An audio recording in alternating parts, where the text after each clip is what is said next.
সকল মানুহক ডিটেনশন ক্যাম্পত বন্দী কৰা হয়েছে আমি দেখিছো তাৰ 99% বৈধ ভাৰতীয় লোক যাৰ পিতৃমাতৃ ভাৰতীয় তেওঁলোকৰ ককাই বায়েক ভাই ভনী সব ভাৰতীয় মাজৰ পৰা এজন মানুহ তেওঁক হঠাৎ নোটিশ দিলে আৰু তেওঁক এফটিএ বিদেশী বনাই বন্দী কৰিলে আৰু এতিয়া আজি আমি এই বিষয়টো চৰকাৰৰ দৃষ্টিগোচৰ কৰিলো যে চৰকাৰে যদি এই লোকসকলক ন্যায় প্ৰদান নকৰে তেনেহলে আৰু যদি এনেকৈ বৈধ ভাৰতীয় লোকসকলক বিদেশী সজাই থাকে তেনেহলে তেওঁলোকৰ সেই অৱস্থা হ'ব যেটো অৱস্থা আজি অসমত কংগ্ৰেছৰ হ'ল তৰুণ গগৈ চৰকাৰৰ হ'ল তৰুণ গগৈৰ মহাপ্ৰতাপী চৰকাৰ যেনেকৈ ক্ষমতাৰ পৰা ছিটিকি পৰিল আপোনালোকৰ ছিটিকি পৰিব যদি এই লোকসকলৰ প্ৰতি অন্যায় কৰে গতিকে আমি দাবী কৰিছো তেওঁলোকে আমি সৰ্বদলীয় এটা কমিটি বনাবলৈ আমি অধ্যক্ষ মহোদয়ক দাবী জনাইছো যে সকলো দলে মানে আমি গৈ পেলাই সেই লোকসকলৰ বাস্তৱ প্ৰতিচ্ছবিটো চাম ডিটেনশন ক্যাম্পত আমি মাটিয়া ডিটেনশন ক্যাম্পত মানুহখিনি চাবলৈ 2 মাহ ধৰি আমি এপ্লাই কৰি আছো আমাক পাৰমিশন দিয়ে তাৰ ডিসিয়ে কৈছে হোম ডিপাৰ্টমেন্টৰ পৰা ল'ব লাগিব মই নিজে হোম ডিপাৰ্টমেন্টৰ কমিশনাৰক নিপ্লাই দিছো তেওঁলোকে কৈছে বাংলাদেশৰ মানুহ আহিলেহে দিয়া হ'ব চাবলৈ অসমৰ মানুহ চাব নোৱাৰে কাৰণ বাংলাদেশী নামত বন্দী কৰিছে আৰু আমি শুনিছো তাত বহুত লোকৰ মাথা তেওঁলোকৰ মানে ব্ৰেইন ডিফেক্ট হৈছে ভিতৰত গতিকে আমি চাব বিচাৰো এই লোকসকল ভাৰতীয় মানুহক অন্যায়ভাৱে বন্দী কৰা হৈছে গতিকে এই অন্যায়টো বন্ধ হ'ব লাগে কংগ্ৰেছে যেনেকৈ আজি কংগ্ৰেছে ঘৰিয়ালৰ চকু পানী টুকিছে সদনত তেওঁলোকে আমি দেখিছো যে আমাৰ লগত সুৰ মিলাই কৈছে হয় মানুহবিলাকৰ প্ৰতি অন্যায় হৈছে কিন্তু তেওঁলোকৰ চৰকাৰে যেতিয়া ডি ভোটাৰ ৭৩,০০০ পৰা ৬ লাখ বনাইছিল যেতিয়া ফৰেনাৰ্ছ ট্ৰাইব্যুনেল বনাই অন্যায়ভাৱে বিদেশী বনাইছিল আমি প্ৰতিবাদ কৰিলে আমাক কিন্তু সদনৰ পৰা বহিষ্কাৰ কৰিছিল আজি ভাল লাগিছে কংগ্ৰেছেও ঘৰিয়ালৰ চকু পানী টুকিছে গতিকে তেওঁলোকেও যাতে সুমতি তেওঁলোকেও পায় তেওঁলোককো সুমতি দিয়ক আমি আশা কৰিছো আৰু গৰীব মানুহৰ এই বিষয়টো লৈ ৪০-৫০ বছৰ ধৰি ৰাজনীতি হৈছে সেইটো বন্ধ হ'ব লাগে আমি কোনো বিদেশী অসমত থকাটো নিবিচাৰো বিদেশী সোনকালে অসমৰ পৰা বহিষ্কাৰ হ'ব লাগে বৈধ ভাৰতীয় নাগৰিকক যাতে হাৰাশাস্তি কৰা নহয় আৰু এইটো কোৱাৰ কাৰণে আমাক সদায় তেওঁলোকে বাংলাদেশীৰ ৰক্ষক বুলি কয় সকলোৱে বেয়া পায় যি নাম দিয়ক কিন্তু আমি বৈধ ভাৰতীয়ৰ পক্ষত সদায় থাকিম তেওঁলোকৰ ককাই বায়েক ভাই ভনী সব ভাৰতীয় মাজৰ পৰা এজন মানুহ তেওঁক হঠাৎ নোটিশ দিলে আৰু তেওঁক এফটিএ বিদেশী বনাই বন্দী কৰিলে আৰু দুখৰ কথাটো হ'ল তেওঁলোকৰ নাগৰিকত্ব প্ৰমাণ কৰিবলৈ তেওঁ সঁচাকৈ সন্দেহজনক কি কোনোদিন তেওঁৰ ঘৰত আৰক্ষী মানে বৰ্ডাৰ এসআই হোক বা ভেৰিফিকেশ্যন অফিচাৰ কেতিয়াও নাযায়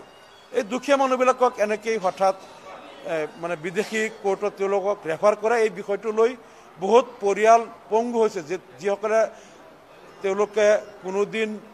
চাকৰি নাপায় ল'ৰা ছোৱালীয়ে চাকৰি নাপায় মেডিকেল ইঞ্জিনিয়াৰিঙত চিট ল'ব নাপায় আইৱাই ঘৰ নাপায় সকলো নাগৰিকত্ব অধিকাৰৰ পৰা বঞ্চিত হ'ল এতিয়া আজি আমি এই বিষয়টো চৰকাৰৰ দৃষ্টিগোচৰ কৰিলো যে চৰকাৰে যদি এই লোকসকলক ন্যায় প্ৰদান নকৰে তেনেহলে আৰু যদি এনেকৈ বৈধ ভাৰতীয় লোকসকলক বিদেশী সজাই থাকে তেনেহলে তেওঁলোকৰ সেই অৱস্থা হ'ব যেটো অৱস্থা আজি অসমত কংগ্ৰেছৰ হ'ল তৰুণ গগৈ চৰকাৰৰ হ'ল 2014 চনৰ ডিসেম্বৰ মাহত আমি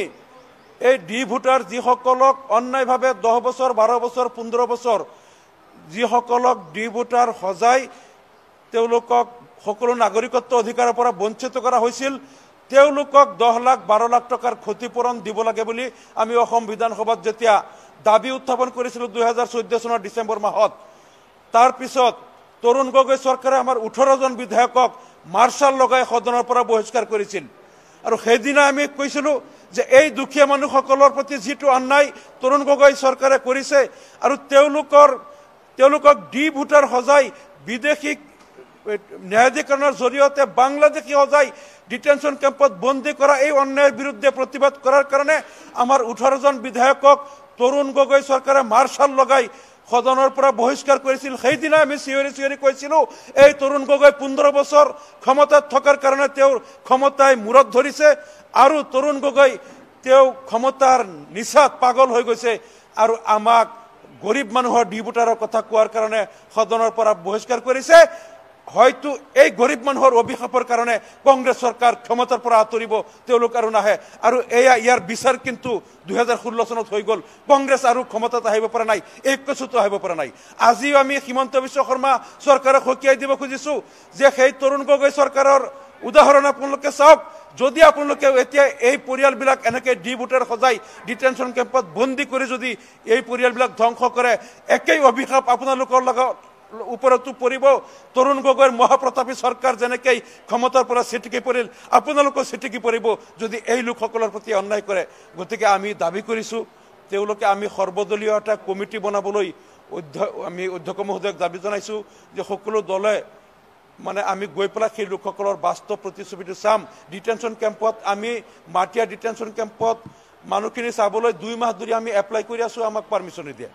তাত DCয়ে কৈছে হোম ডিপাৰ্টমেণ্টৰ পৰা ল'ব লাগিব। মই নিজে হোম ডিপাৰ্টমেণ্টৰ কমিশ্যনাৰক নি পেলাই দিছোঁ, তেওঁলোকে কৈছে বাংলাদেশৰ মানুহ আহিলেহে দিয়া হ'ব চাবলৈ, অসমৰ মানুহ চাব নোৱাৰে, কাৰণ বাংলাদেশী নামত বন্দী কৰিছে। আৰু আমি শুনিছোঁ তাত বহুত লোকৰ মাথা তেওঁলোকৰ মানে ব্ৰেইন ডিফেক্ট হৈছে ভিতৰত। গতিকে আমি চাব বিচাৰোঁ এই লোকসকল ভাৰতীয় মানুহক অন্যায়ভাৱে বন্দী কৰা হৈছে। গতিকে এই অন্যায়টো বন্ধ হ'ব লাগে। কংগ্ৰেছে যেনেকৈ আজি কংগ্ৰেছে ঘৰিয়ালৰ চকু পানী টুকিছে সদনত, তেওঁলোকেও আমি দেখিছোঁ যে আমাৰ লগত সুৰ মিলাই কৈছে হয় মানুহবিলাকৰ প্ৰতি অন্যায় হৈছে। কিন্তু তেওঁলোকৰ চৰকাৰে যেতিয়া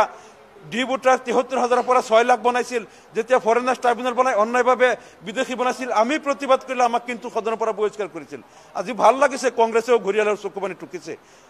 গতিকে তেওঁলোকেও যাতে সুমতি তেওঁলোকেও পায়, তেওঁলোককো সুমতি দিয়ক আমি আশা কৰিছোঁ। আৰু গৰীব মানুহৰ এই বিষয়টো লৈ ৪০-৫০ বছৰ ধৰি ৰাজনীতি হৈছে, সেইটো বন্ধ হ'ব লাগে। আমি